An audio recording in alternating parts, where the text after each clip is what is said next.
Gəlin sizə avtomatik təqlər necə yaranır, onu göstərim. İlkin olaraq daxil oluruq burada Settings bölməsinə və burada Tags bölməsinə klik edirik.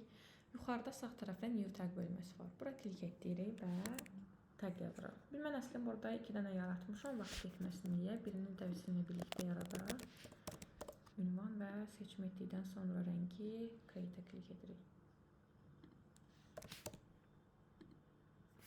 Burada ünvan adına tag var idi, ona görə error göstərdi və gəlirik chatbot bölməsinə. Əgər mən istəyirəmsə, bizimlə əlaqə butonuna klik etdikdən sonra avtomatik olaraq bizdə tag yaransın. Buna görə burada action bloku var. Biz butonu seçdikdən sonra gəlirik action blokunun üzərinə sıxıb gətiririk bu hissəyə. Və burada add tag bölməsi var. Bu bloku sıxıb gətiririk bura və başlayırıq tagı seçməyə. Baxın, burada mən artıq bizimlə əlaqə tagı yaratmışam deyə burada görünür. Seçim edirik və qarşı tərəfə tag gedəcək. Ünvan. Biz burada da həmçinin gəlirik action bloku seçirik.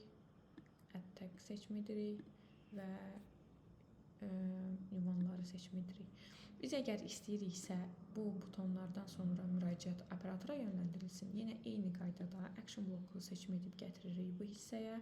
Handover to agent edirik və komandamızı seçim edirik. Və yenə də həmişəki qaydada bu hissə bitdikdən sonra, dəyişikliklər bitdikdən sonra Publish düyməsinə klik olunur.